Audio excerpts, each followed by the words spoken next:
निवडून येणाऱ्या माणसांची बांधलेली मोळी आहे ती. आणि शरद पवार साहेब हेच करत आले आजपर्यंत.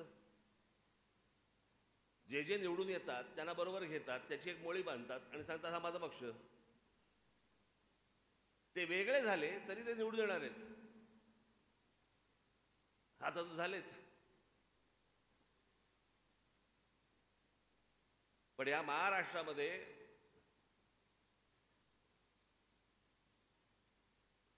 जर खऱ्या अर्थाने जर पक्ष स्थापन कुठचे झाले असतील तर एक पहिला जनसंघ, त्याच्यानंतर शिवसेना आणि त्याच्यानंतर महाराष्ट्र नवनिर्माण सेना.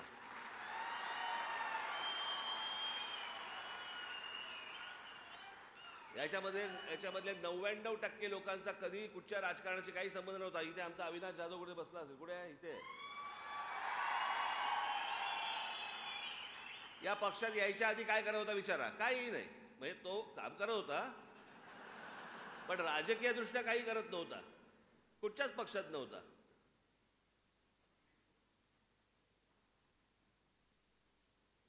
असे हजारो तरुणी या पक्षामध्ये आहेत की जे अनेक ठिकाणी नावारूपाला आले, मोठे झाले, होत आहेत, अजूनही होतील. तुमच्यातले अनेक आमदार होतील, नगरसेवक होतील.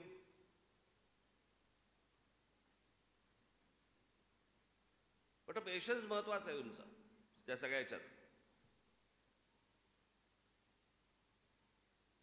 कारण हे पक्ष चालवत असताना काय असतं ना, आपल्याकडे हातपाय हलवले तरच मेहनत समजतात. मी एक खूप जुनी गोष्ट आहे ती. एकदा राम गणेश गडकरी त्यांच्या, मी ऐकलेली गोष्ट होती. राम गणेश गडकरी एकदा त्यांच्या कोकणाच्या घरामध्ये, कोकणाची घरं सगळी अशी उघडी, दारं खिडक्या, दरवाजे बंद असे पण खिडक्या बिडक्या उघड्या, आतलं घर अख्खं दिसायचं. एक माणूस राम गणेश गडकरींना भेटायला गेला. त्याला खिडकीतून दिसलं राम गणेश गडकरी नुसते बसलेत तिथे.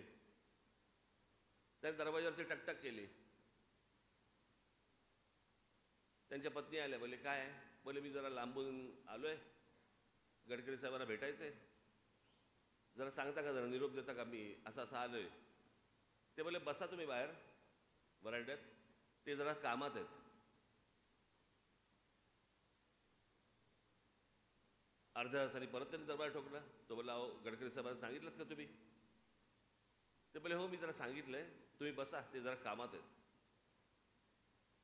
तिसऱ्या वेळेला तो भयंकर भडकला. तो म्हणतो नुसते बसलेत आणि हे सांगतायत मला कामात आहेत. मग तिसऱ्या वेळेला दरबार ठोकला. तो म्हणतो की तुम्ही कळवलं का त्यांना? ते बोलले हो मी त्यांना कळवलं, ते त्यांनी तुम्हाला सांगितलं बसा म्हणून, ते जरा कामात आहेत.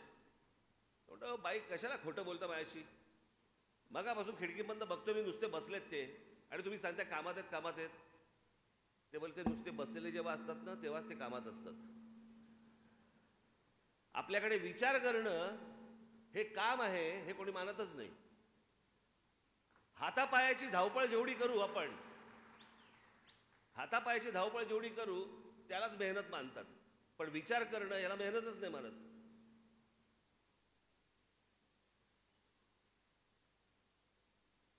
अनेक वेळेला अशा गोष्टी असतात की ज्याला एक काही बाबा स्ट्रॅटेजीचा भाग असतो. काही वेळेला काही गोष्टी सांगता येत नाहीत.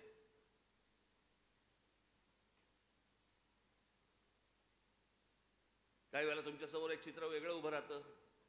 नशीब महाराजांच्या वेळेला सोशल मीडिया नव्हता.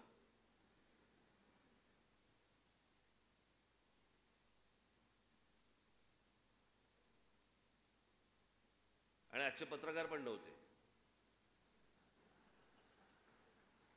नाही तर पत्रकार परिषदेमध्ये विचारलं असतं महाराजांना त्यांनी, महाराज जरा तो गनिमी कावा सांगता का काय होता तो?